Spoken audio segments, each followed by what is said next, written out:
everyone! Welcome back to Miss English Academy. Today we're going to talk about your future plans without sounding nervous. And Jessica, the first challenge is try to tell your future plans in 10 seconds without stuttering. Exactly. Most people freeze, stumble, or start saying, immediately. And that's normal. But today, we'll learn how to sound confident, clear, and even a bit charming. We'll cover everything. How to start, how to stay calm, common mistakes people make, funny examples that make you smile, and how to impress anyone listening. Even your future boss or that cool professor you're emailing. So, let's start with the first tip. Most people think too much. How will I sound? Will they judge me? That's the first mistake. Instead, just start with a simple sentence. For example, I plan to study marketing because I love creativity. I love creativity. Notice how short, clear, and confident it sounds. This is a game changer. Even if you're nervous, smiling makes your voice warmer and confident. Try saying, I'm excited to explore new opportunities in my career. Boom! Suddenly, you don't sound scared at all. We all do it. But notice when you speak and just pause instead of filling the silence. Pauses equals thinking equals confidence. Example. Bad. I want to, good. I want to travel and learn new skills. Much better. Write down 3 to 4 bullet points for your future. Not full paragraphs. Simple points you can remember. For example, travel to Europe, learn Spanish, start a creative project. Short, clear, confident. Tip 5. Funny mistakes people make. Oh, this one's hilarious. People say, I will be a billionaire. Maybe. I think. Someday. Too much uncertainty kills confidence. Better. I aim to grow my career in tech and explore business opportunities. Powerful and believable. Instead of just listing, tell a mini story. Example. When I was in school, I loved coding. That's why I plan to work in software development. People remember stories, not bullet points. Now, your turn. Record yourself talking about your future plans. 30 seconds max. And try to avoid and We know it's hard, but it's fun. All right, Liam. Now that we know how to talk about future plans confidently, let's answer a bigger question. How do we actually plan our future so we don't sound lost? Exactly. Because confidence doesn't come from fancy English. It comes from clarity. One of the weakest answers people give is, I don't know yet. Even if it's true, saying it like that makes you sound unprepared. Instead, say, I'm still exploring my options, but I'm focused on improving my skills in this area. Same honesty, completely different impact. A big mistake is thinking you must have a perfect final plan. You don't. You only need a direction. For example, instead of saying, I will be a manager at Company X in 5 years, say, I aim to grow into a leadership role where I can manage projects and people. That sounds flexible, mature, and realistic. Here's a powerful method many successful people use. They divide plans into short-term, mid-term, and long-term. Let's break it down. Short-term. What am I doing in the next 6 to 12 months? Midterm. What skills or position do I want in 2 to 3 years? Long-term. What kind of life or impact do I want in 5 to 10 years? When you answer like this, people immediately feel your confidence. This is where most people fail. They talk about dreams, but not actions. Exactly. Instead of saying, I want to be successful, say, I'm currently improving my English, learning new tools, and building experience step by step. That shows effort. Effort equals credibility. You don't need huge achievements to sound confident. Small progress is powerful. For example, I recently started practicing daily conversations, and I've noticed improvement. That one sentence says, I have a plan, and I'm moving. Some people say their plans like they're apologizing. I know it sounds silly, but I kind of want to Stop right there.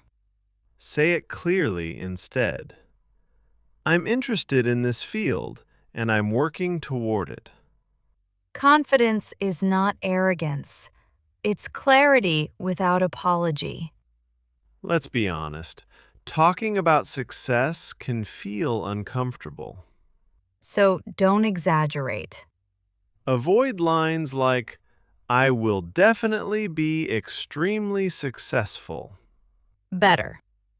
My goal is to build a stable and meaningful career.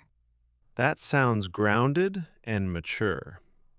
Ask yourself right now, what is one skill you're actively improving? And how does that skill connect to your future? If you can answer those two questions, you already have a future plan. In the next part, we'll talk about how to talk about future plans in interviews, daily conversations, and social situations. And how to stay calm even when you feel pressure. Because your future doesn't need to sound perfect, it just needs to sound real. All right, let's be honest now. Real life planning is not clean, not perfect, and not Instagram friendly. Exactly. Real plans are messy, and that's okay. Most people plan their future based on who they wish they were, not who they are right now. That's the fastest way to fail. So the first real step is asking yourself, where am I actually right now? For example, how much time do I really have? What skills do I really have? What problems am I dealing with daily? A real plan starts with truth, not motivation. Here's a mistake I see all the time. People plan 10 years ahead, but can't manage next week. So instead, build a minimum plan. Ask, what is the smallest action I can repeat every day or every week? For example, 20 minutes of English practice, 1 page of reading, 1 small task toward your goal. Consistency beats ambition, always. Real life includes bad days. No energy, no motivation, no hope. If your plan only works on good days, it's not a real plan. So build 2 versions, a strong day plan and a weekday plan. Strong day. I study for 1 hour. Weekday. I just listen for 10 minutes. Progress still counts. This is hard truth. confidence does not come before action. Action creates confidence.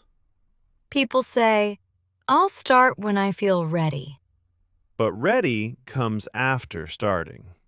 So plan actions, not feelings. Some days you'll feel like you're failing, even when you're progressing. That's why real planners track actions, not moods. Ask weekly, did I show up? Did I repeat the habit? Did I avoid quitting? If yes, you're moving forward, period. Real plans change. That doesn't mean you failed. It means you're learning. If something doesn't work, ask, is this too big? Too fast? Too unrealistic? Then adjust. Smaller steps, slower pace, same direction. Let's give a real example. Someone says, I want to improve my future. Real plan version. I will practice English 15 minutes daily, 5 days a week. After 3 months, I'll reassess and increase if possible. No pressure, no fantasy, just movement. Success is boring before it's exciting. It's repetition, routine, showing up when nobody is watching. If you accept that, your plan becomes sustainable. Right now, ask yourself, what is one small habit I can start this week? Not tomorrow, not next month, this week. Write it down. That's your real plan. In the final part, we'll talk about how to talk about these real plans to other people. Without fear, without sounding weak, and without pretending to be perfect. Because real plans don't need drama. They need direction. All right, friends. Now it's time to wrap up everything we've talked about today. Remember, real plans are messy, small, and consistent. And yes, nobody gets it perfect from day one. Mistakes are normal. They're part of the process. Now, we have 2 questions for you, our listeners. What's one small action you can start this week toward your future? How do you usually react when someone asks about your plans and you don't feel ready? We'd love to hear your answers in the comments. Your ideas might even inspire someone else. Remember, it's not about impressing anyone. It's about moving forward, one step at a time. And showing up consistently beats big, flashy plans. Exactly. Small actions create real progress. Thank you so much for spending your time with us today. We hope you enjoyed it and learned something practical for your life. If you like this episode, don't forget to like, subscribe, and leave a comment below. And share this podcast with a friend who's planning their future but feels nervous. This is Miss English Academy, where real English meets real life. Bye for now, and see you in the next episode.